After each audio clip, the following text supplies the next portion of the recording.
नमस्कार साथियों, डिजिटल गुरु weekly current affairs channel में आपका हार्दिक स्वागत है।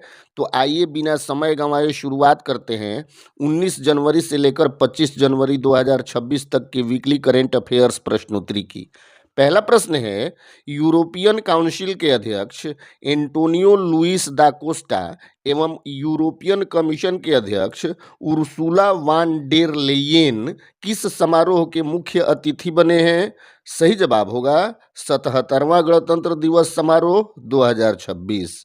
अगला प्रश्न है, भाजपा के सबसे युवा राष्ट्रीय अध्यक्ष कौन बने हैं? सही जवाब होगा नितिन नवीन। अगला प्रश्न है, नुम्बेओ सेफ्टी इंडेक्स 2026 में दुनिया का सबसे सुरक्षित शहर किसे घोषित किया गया है? सही जवाब होगा अबू धाबी।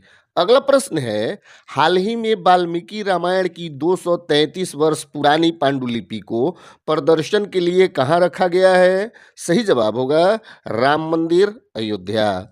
अगला प्रश्न है, अपने 27 साल के करियर के बाद नासा से किसने सेवानिवृत्ति ले ली है? सही जवाब होगा सुनीता विलियम्स। अगला प्रश्न है, भारत द्वारा नैतिक और उत्तरदायी शासन को बढ़ावा देने के लिए रिस्पॉन्सिबल नेशंस इंडेक्स RNI कब लॉन्च किया गया?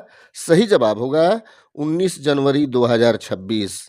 अगला प्रश्न है, हाल ही में भारत ने किस देश के साथ रणनीतिक रक्षा साझेदारी और ऊर्जा सहयोग समझौते पर हस्ताक्षर किए हैं? सही जवाब होगा UAE। अगला प्रश्न है, हाल ही में किस राज्य सरकार ने बिम्बला नदी सिंचाई परियोजना को मंजूरी दे दी है? सही जवाब होगा महाराष्ट्र सरकार। अगला प्रश्न है, केंद्रीय मंत्रिमंडल ने अटल पेंशन योजना को कब तक जारी रखने की घोषणा की है? सही जवाब होगा वर्ष 2030-31। अगला प्रश्न है, केंद्र सरकार ने सतत विद्युत क्षेत्र के लिए कौन सा नया रोड मैप जारी किया है? सही जवाब होगा राष्ट्रीय विद्युत नीति 2026।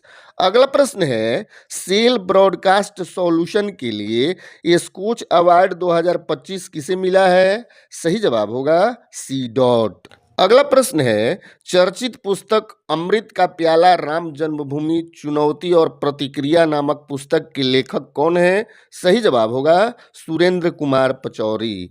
अगला प्रश्न है, भारतीय रेलवे ने हाल ही में कौन सी योजना शुरू की है? सही जवाब होगा वन स्टेशन वन प्रोडक्ट। अगला प्रश्न है, पश्चिमी तट के नए तटरक्षक कमांडर कौन बने हैं? सही जवाब होगा MV पाठक। अगला प्रश्न है, तस्करी और बाल श्रम के शोषण से 1500 से अधिक बच्चों को बचाने के लिए अति विशिष्ट रेल सेवा पुरस्कार किसे मिला है? सही जवाब होगा RPF इंस्पेक्टर चंदना सिन्हा।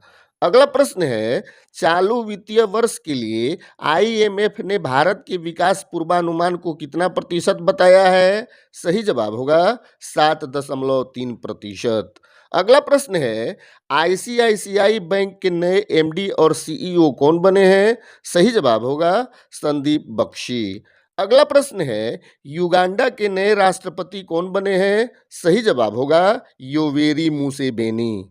अगला प्रश्न है, भारत के नए केंद्रीय सतर्कता आयुक्त कौन बने हैं? सही जवाब होगा प्रवीण वशिष्ठ। अगला प्रश्न है, 19 जनवरी 2026 को अखिल भारतीय पीठासीन अधिकारियों का सम्मेलन कहाँ संपन्न हुआ? सही जवाब होगा लखनऊ। अगला प्रश्न है, नेताजी सुभाष चंद्र बोस की जयंती राष्ट्रीय पराक्रम दिवस के रूप में हर वर्ष कब मनाई जाती है? सही जवाब होगा 23 जनवरी। अगला प्रश्न है, राष्ट्रीय बालिका दिवस हर वर्ष कब मनाया जाता है? सही जवाब होगा 24 जनवरी। अगला प्रश्न है, राष्ट्रीय मतदाता दिवस हर वर्ष कब मनाया जाता है? सही जवाब होगा 25 जनवरी। अगला प्रश्न है, पहली बार विजय हजारे ट्रॉफी का खिताब किसने जीता है? सही जवाब होगा विदर्भ। और आज का अंतिम प्रश्न है, भारत के 92वें ग्रैंड मास्टर कौन बने हैं? सही जवाब होगा आर्यन वर्षनी। साथियों, आज का यह वीडियो कैसा लगा हमें कमेंट करके जरूर बताएं। जानकारी लाभप्रद लगी हो तो लाइक करें और दोस्तों के साथ शेयर करें। चैनल पर नए हैं तो सब्सक्राइब जरूर कर लें। मिलते हैं अगले संडे वीकली करंट अफेयर्स के नए अंक के साथ। तब तक के लिए जय हिंद।